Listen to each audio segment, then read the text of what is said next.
Hello दोस्तों, welcome to sleepy classes. तो आज की मेंस डे में आज हम जो क्वेश्चन डिस्कस करने जा रहे हैं वो आपका एग्रीकल्चर से रिलेटेड है एंड प्रिसाइसली फूड प्रोसेसिंग जो इंडस्ट्री है उससे रिलेटेड यहाँ पर रहेगा। आइए क्वेश्चन देखते हैं किस तरीके से पूछा जा रहा है कि despite it's impressive performance in terms of labour force participation और एफडीआई अट्रैक्ट करने में जो हमारी फूड प्रोसेसिंग सेक्टर है अभी भी बहुत ज्यादा यहाँ पर एक अनटैप्ड पोटेंशियल है जिसे हम यहाँ पर टैप कर सकते हैं। तो एक तो स्टेटमेंट आपको यहाँ पर ये दी गई है, फिर बात की गई है कि हाईलाइट कीजिए चैलेंजेस और वे फॉरवर्ड यहाँ पर प्रोवाइड कीजिए। तो बेसिक से अगर हम बात करें फूड प्रोसेसिंग इंडस्ट्री के ही बारे में इंडिया कंटेक्स्ट में थोड़ा समझने की कोशिश करें कि फूड प्रोसेसिंग का मतलब क्या है कि हाँ जी आपके पास रॉ मटेरियल आया, आपने उसको प्रोसेस किया, प्राइमरी प्रोसेसिंग वहां पर की, उसकी क्लीनिंग की, ग्रेडिंग की, पैकेजिंग की, फिर फर्दर उसको सेकेंडरी प्रोसेसिंग में दिया जहां से उससे कुछ और मटेरियल आपका तैयार हुआ। टर्शियरी प्रोसेसिंग में फिर आपकी जैसे बेकरी वाली आइटम्स वहां पर आती हैं। तो इस तरीके की प्रोसेसिंग वहां पर होती थी जो कि कहीं ना कहीं एक रॉ मटेरियल से ही शुरुआत उसकी हो रही है। तो उसी से रिलेटेड फूड प्रोसेसिंग की इंडस्ट्री अगर हम इंडिया में बात करें तो मोस्टली प्राइमरी प्रोसेसिंग यहाँ पर हो रही है। सेकेंडरी और टर्शियरी में बहुत ही ऐसे गिने चुने ही प्लेयर्स हैं जो कि इस पर्टिकुलर सेक्टर में यहाँ पर काम कर रहे हैं। तो उसी से रिलेटेड यहाँ पर बात कह रहे हैं कि definitely labour force participation rate भी काफी ज्यादा है, काफी लोग यहाँ पर एम्प्लॉयमेंट भी सीख कर रहे हैं, उन्हें मिल भी रहा है और एफडीआई भी अच्छे तरीके से यहाँ पर आ रही है। 100% एफडीआई यहाँ पर अलाउ कर दी जा चुकी है। बट स्टिल अभी भी एक बहुत बड़ा गैप है, एक बहुत बड़ा एरिया है जहां पर हम इसमें फर्दर ग्रो कर सकते हैं। तो बेसिक सी बात करें, सबसे पहले जो डिमांड रहेगी क्वेश्चन की उसको कैसे हमें पूरा करना है कि कीवर्ड्स की आइडेंटिफिकेशन करते हैं। तो लेबर फोर्स पार्टिसिपेशन और आपकी एफडीआई के बारे में बात हुई तो थोड़ा बहुत आपको डेटा यहाँ पर रखना पड़ेगा, कुछ फैक्ट्स यहाँ पर आपको रखने पड़ेंगे इस पर्टिकुलर पॉइंट को यहाँ पर जस्टिफाई करने के लिए। फिर बात आएगी कि चैलेंजेस के बारे में बताइए कि कौन कौन से चैलेंजेस यहाँ पर इस पर्टिकुलर सेक्टर फेस कर रहा है और वे फॉरवर्ड में जहां पर आप अपने मेजर्स देंगे। तो गिनते चुनते अगर हम बात करें, फर्स्ट आपका लेबर फोर्स पार्टिसिपेशन, सेकंड आपका एफडीआई के बारे में बात की गई है, फिर चैलेंजेस के बारे में यहाँ पर बात की गई है। तो ये कुछ आपके कीवर्ड्स रहेंगे जिनके आधार पर हम अपना आंसर यहाँ पर स्ट्रक्चराइज करेंगे। फिर वही बात करते हैं कि स्ट्रक्चर किस तरीके से तैयार होगा।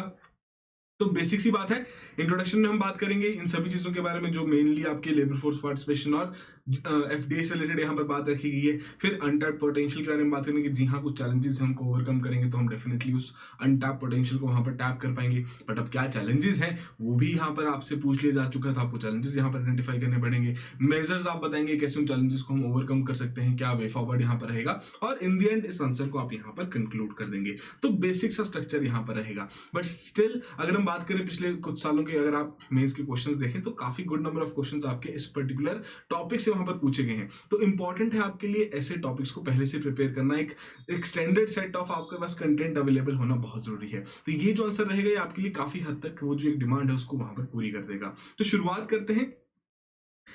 तो बेसिकली बात यहाँ पर क्या रखी गई कि जो हमारी फूड प्रोसेसिंग इंडस्ट्री है, इंट्रोडक्शन की शुरुआत करेंगे कि इवन दो अभी बहुत ही एक अर्लियर स्टेज में, इन्फेंसी स्टेज पर है यहाँ पर, but it has emerged as the biggest employer of labour in the particular manufacturing sector. कि फिर कैसे आप उसको जस्टिफाई कर सकते हैं कि जी हाँ एनुअल सर्वे ऑफ इंडस्ट्रीज का जो अगर हम डेटा देखें तो उसके हिसाब से ओवर 2 मिलियन पीपल आपके एंगेज्ड हैं। अब इंपॉर्टेंट रहता है इस तरीके से टाइम पीरियड वहां पर मेंशन करना ताकि उस हिसाब से आप अपने पॉइंट को वहां जस्टिफाई कर सकें। उसके बाद आपका जो टेक्सटाइल सेक्टर है उसमें आपके 1.6 मिलियन वहां पर लोग एम्प्लॉयड है। तो थोड़ा सा फैक्ट अगर आप वहां पर मेंशन करते हो डेफिनेटली एक अच्छा पॉइंट वहां पर मिल जाता है आपके लिए, अपने जो आपके द्वारा पहली स्टेटमेंट यहाँ पर रखी गई है उसको जस्टिफाई करने के लिए एग्जामिनर उस चीज पर आपको एक्स्ट्रा मार्क्स यहाँ पर देता है कि जी हाँ आपने फैक्ट यहाँ पर कोट कर दिया है। उसके बाद आप बता सकते हैं कि बेसिकली ये तो हमारे पास वो डेटा है ना जो कि फॉर्मल सेक्टर से हम वहां पर डिराइव कर रहे हैं, बट ऐसा भी है कि आपकी बहुत सारी जो फूड प्रोसेसिंग सेक्टर्स हैं वो आपके इनफॉर्मल सेक्टर में वहां पर काम कर रही है, उनका डेटा हमारे पास अवेलेबल नहीं है। तो उसको भी हमें मद्देनजर यहाँ पर रखना है कि जितनी एम्प्लॉयमेंट उस अनऑर्गेनाइज या फिर जो इनफॉर्मल एग्रो प्रोसेसिंग या उस प्रकार की जो प्रिजर्वेशन एक्टिविटीज द्वारा वहां पर जनरेट किया जा रहा है वो भी एक अलग से है जिसको हम अभी अकाउंट में नहीं ले रहे। तो डेफिनेटली एक मेजर आपका सोर्स ऑफ एम्प्लॉयमेंट यहाँ पर जनरेट होता हुआ दिख रहा है सेक्टर। उसके अलावा फिर बात करेंगे जो सेकंड यहाँ पर बात रखी गई थी एफबीआई के बारे में कि उस हिसाब से अगर हम देखें कुछ कुछ डेटा आप 21-22 के जो आपका इकोनॉमिक सर्वे वहां से रेफर कर सकते हैं कि किस प्रकार से यहाँ पर आपका एफडीआई की जो इन्वेस्टमेंट है यहाँ पर इस पर्टिकुलर सेक्टर में वो इंक्रीज हुई है। कि जैसे किस तरीके से 86% का हमने यहाँ पर इंक्रीज देखा अप्रैल टू सितंबर फाइनेंशियल ईयर 2022 के लिए जब हम उसे पिछले साल के साथ वहां पर कंपेयर करें। और वैसे ही अगर आपको ये फैक्ट यूज करना है तो ये भी आप यूज कर सकते हैं कि अप्रैल 2014 से लेके आपका सितंबर 2021 तक आपका 4.99 बिलियन यूएस डॉलर्स का हमने यहाँ पर एफडीआई इक्विटी इनफ्लो देखा है। तो बेसिकली इसमें क्या हुआ, जो अपनी पहली स्टेज स्टेटमेंट वहां पर देखी थी क्वेश्चन में, उसको आपने जस्टिफाई कर दिया, उसकी डिमांड को आपने यहाँ पर पूरा कर दिया, जो कि आपको बहुत ही कम शब्दों में यहाँ पर करनी पड़ेगी।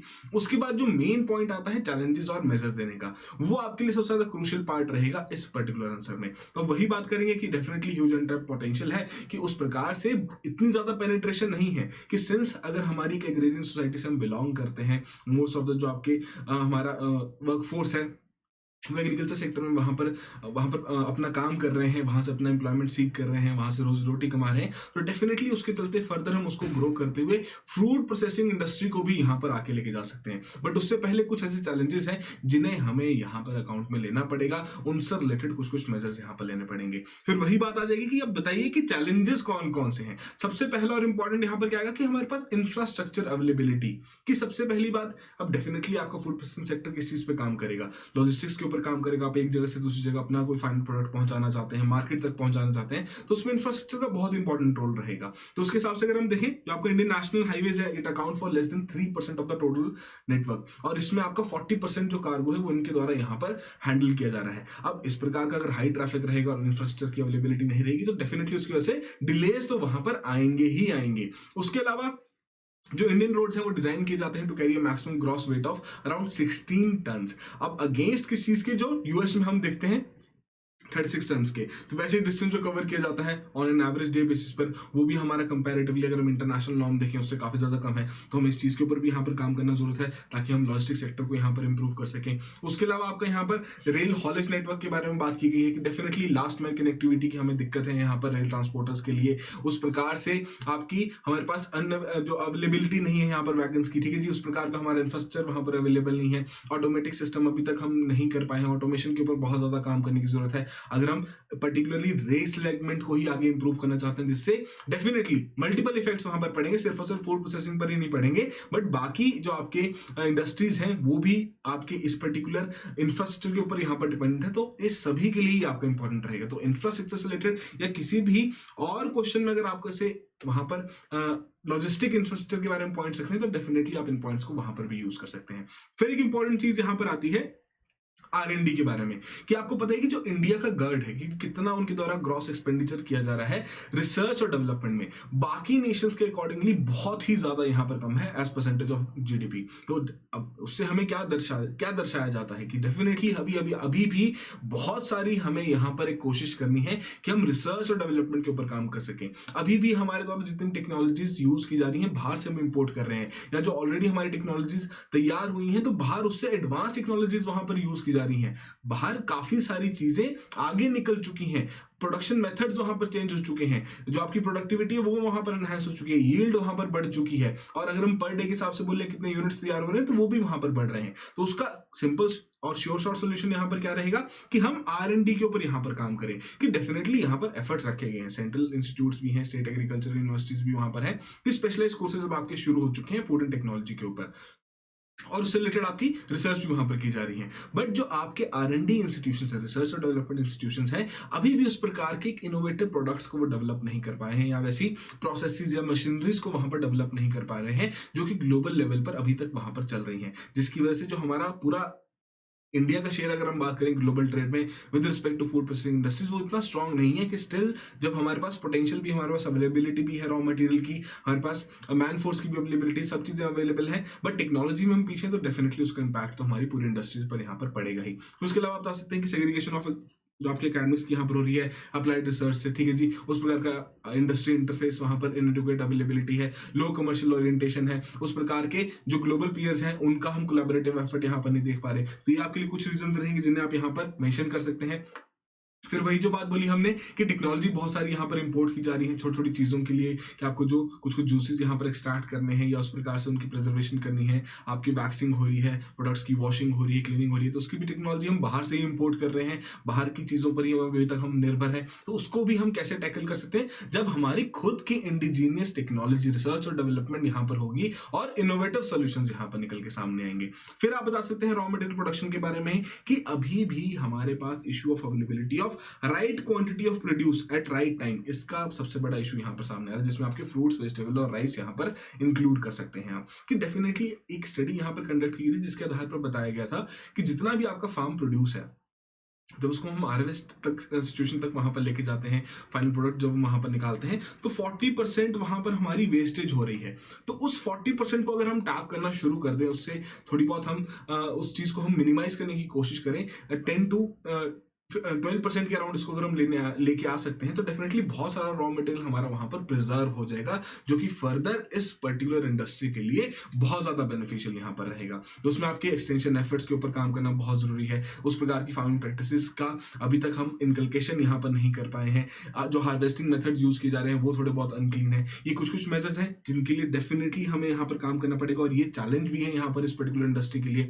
क्रेडिट की बात आती है कि अगर कोई चाहता है इस प्रकार का अपना नया एंटरप्राइज वहां पर शुरू करना फूड प्रोसेसिंग इंडस्ट्री से रिलेटेड, तो क्रेडिट अवेलेबिलिटी का बहुत बड़ा इशू यहाँ पर चल रहा है कि उस प्रकार से बैंक्स इतना इन्वेस्ट नहीं कर पा रहे हैं। ठीक है जी। नाबार्ड हालांकि अब थोड़ा बहुत शुरू हो चुका है, एसबीआई ने थोड़े बहुत एफर्ट्स डाले हैं, बट हमें कोलैबोरेटिव एफर्ट्स यहाँ पर चाहिए होंगे हमारे सभी बैंक्स की तरफ से, क्योंकि सारे बैंक्स तो आपके हर एक रीजन में वहां पर अवेलेबल नहीं है। ठीक है जी। तो ये आपके कुछ कुछ पॉइंट्स यहाँ पर रहेंगे। फिर स्टोरेज फैसिलिटीज का सबसे बड़ी दिक्कत है। अब मैंने इसको ज्यादा एक्सप्लेन नहीं किया क्योंकि इसमें आपका बहुत सारा कंटेंट आ सकता है, इसको आप अपने शब्दों में भी यहाँ पर लिख सकते हैं कि जी हमारे पास कोल्ड स्टोरेज अवेलेबिलिटी नहीं है। हमारे बहुत सारे जो पेरिशेबल प्रोडक्ट्स हैं वो फाइनल स्टेज तक पहुंचने से पहले या मार्केट से पहुंचने से पहले ही वहां पर आपके खराब हो जाते हैं, तो उनके ऊपर यहाँ पर काम करना पड़ेगा।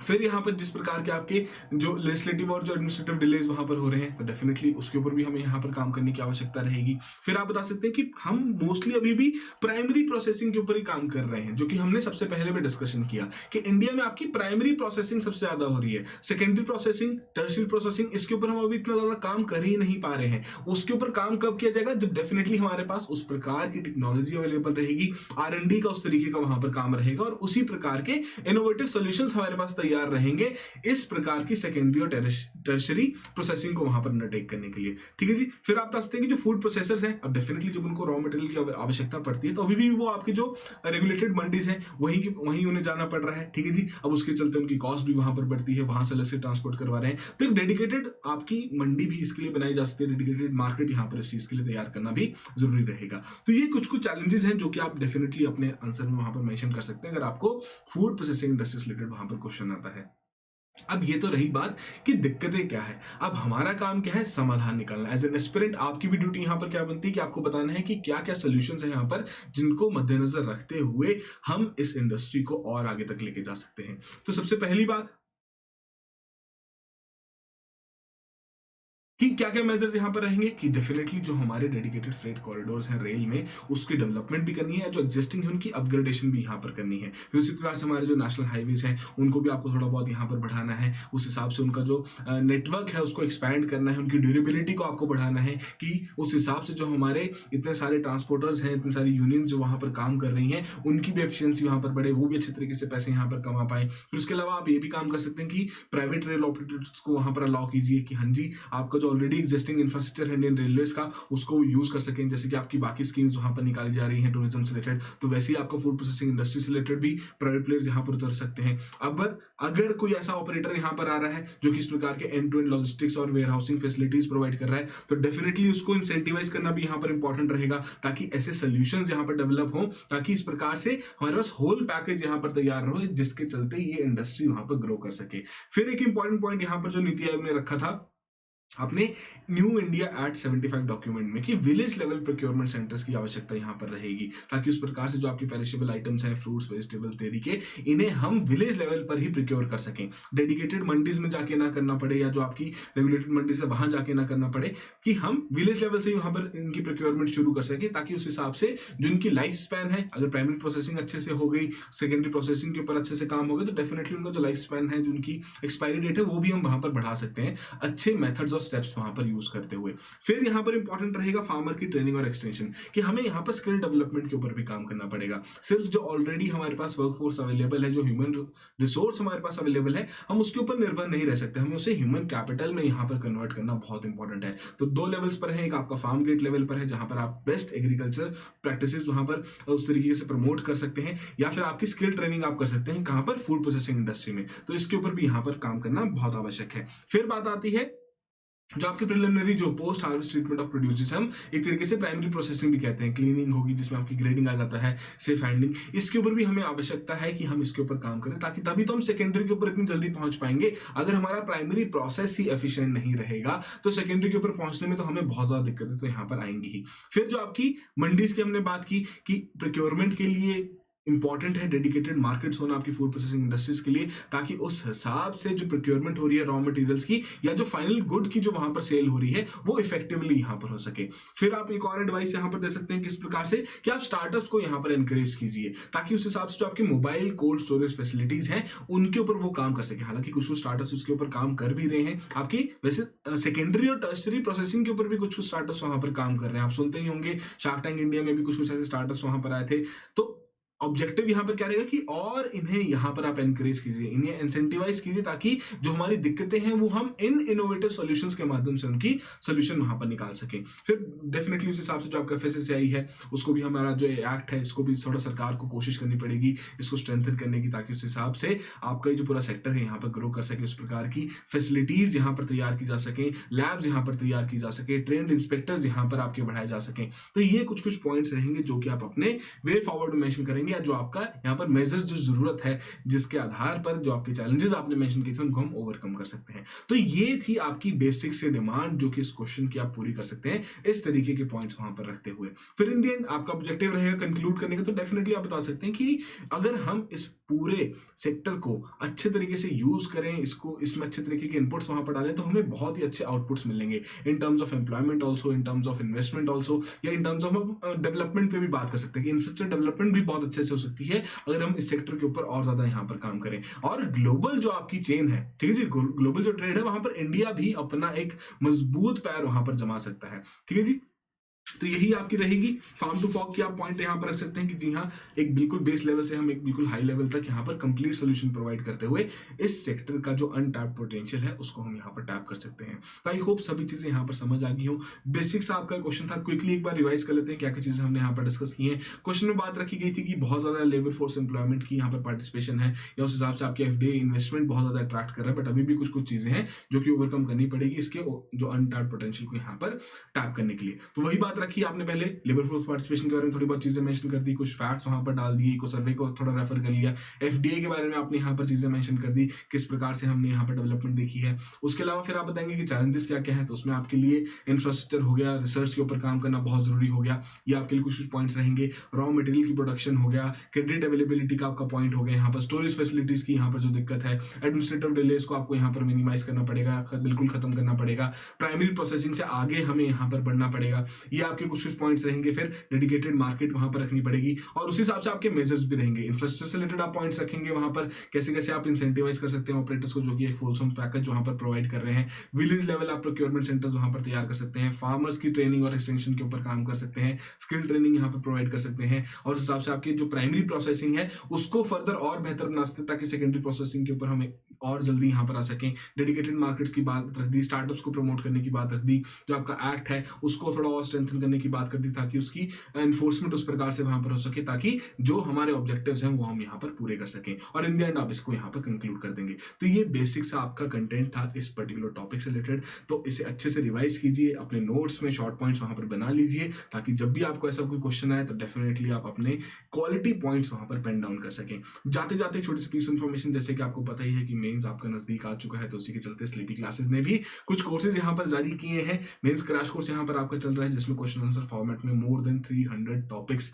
या जो हम इंपॉर्टेंट इश्यूज हैं उन्हें हम डिस्कस करते हैं, स्ट्रक्चर कंटेंट आपको यहाँ पर प्रोवाइड किए जाते हैं। डेली बेसिस पर 5 आपके क्वेश्चन यहाँ पर रहते हैं। डेडिकेटेड टेलीग्राम ग्रुप इसका तैयार किया गया है। उसके अलावा यदि आपने टेस्ट सीरीज नहीं लिखी तो अब तो बहुत ज्यादा आपके लिए इंपॉर्टेंट हो चुका है कि फुल लेंथ टेस्ट तो आप डेफिनेटली यहाँ पर प्रैक्टिस कीजिए, तो उसकी डिटेल्स आपके सामने यहाँ पर अवेलेबल है। और last but not the least, जो आपका एक हमने अलग से स्पेशल प्रायोरिटी ग्रुप यहाँ पर तैयार किया गया था, जिसमें आपको मेंटरशिप दी जाएगी सिलेक्टेड कैंडिडेट्स के माध्यम से, और उसी हिसाब से आपका दोनों क्रैश कोर्स और टेस्ट सीरीज का कंटेंट भी इसमें अवेलेबल किया जाएगा। डेडिकेटेड टेलीग्राम ग्रुप का एक्सेस आपको दिया जाएगा। तो ये सभी डिटेल्स हैं जो कि आपकी मेंस की प्रिपरेशन को और ज्यादा यहाँ पर स्ट्रेंथन कर सकते हैं। So that will be all the very best, have a good day.